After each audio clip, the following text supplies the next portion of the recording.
You will always experience rejection. There's no way that you're gonna go through life and everything is just gonna be perfect and every question you ask is gonna be yes. Would you be my girlfriend? Yes. Can I have this body? Yes.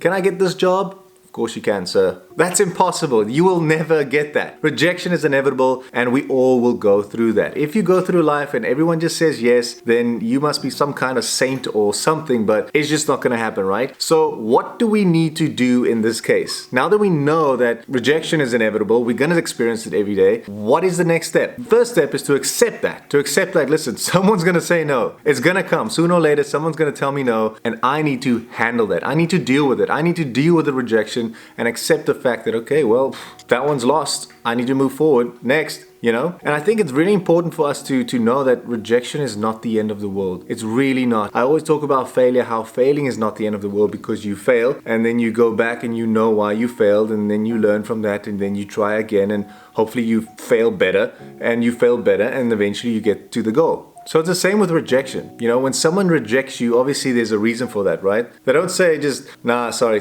mate, you can't do that. Like for instance with your body, if you want a six-pack abs, you want to be lean and ripped, you can't just go to the gym and ask if you can get that. They'll tell you no. But there's a reason why they tell you no. So you'll ask them, why is your answer no? Why can't I get abs? And then they tell you, well, sir, you have to come to the gym at least 6 months and you have to do ab workouts every single day. You have to eat this amount of food and you have to get a personal trainer maybe to show you these exercises, and the list goes on. And these are all the things that you need to do, otherwise you're going to get a no again. So then at least you have a list of things of why you were rejected. You understand? If you want to fly to a country, for instance, my girlfriend's from the UK, I can't just fly there, I need to get a visa. So if I just go and rock up at the airport and I want to buy a ticket to the UK, they're going to say, sorry sir, you're rejected, you can't go. And I'll be, why? You know, why can't I go there? And then they'll give me a list. They'll say, well, firstly you have to apply for a visa because we don't allow South Africans in there just like for the fun of it. It's not a strong passport, a strong enough passport. So you need to get a visa, you need to make sure that you have enough money to sustain yourself on that side. We need ID, we need to need criminal record, those type of things. We need all those things and then you'll be approved and then you will not be rejected. You will actually be able to go through. So the same way in life, right? Anything that you tackle, if you get rejected, whether it is with your body or a job or a goal, anyone, any rejection at all, if you experience that, the first thing you need to ask is not, oh, I wouldn't. You ask why. And if it's a girl and you ask her and she says, well, I just don't like you, then at least you found a reason, okay? She doesn't like you, she's not the one for you. That means that person is not for you because the person that is for you will like you back. That's how it works. That's kind of how relationships work. So if I, for instance, I'm a big fan of Natalie Portman, for instance, right? She was basically my movie crush. If I just message her right now for some odd reason, if she had to get my message and I tell her, listen, Natalie, I really, really like you. Would you like to go on a date? Like,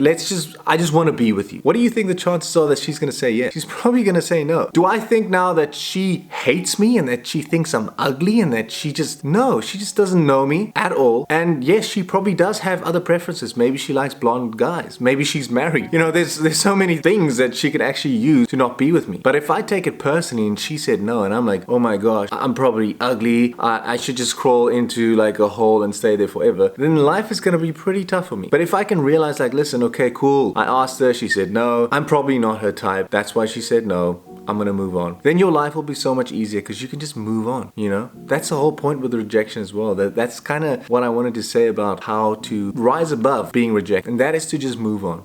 Move on to the next. Find out why so that you could fix it, alright? But if it's something that's unfixable, like for instance, Natalie Portman that wouldn't date me, then you move on to the next. So don't let rejection ruin your life. It's just a no. People are going to say no to you all the time. Like I just said, I explained it so thoroughly in the beginning. There's no way that everyone's just going to say yes. And to be honest, I think it's quite a boring life if you could literally get every single thing that you want. Because if you ask for it, you're going to get it. So why even bother asking?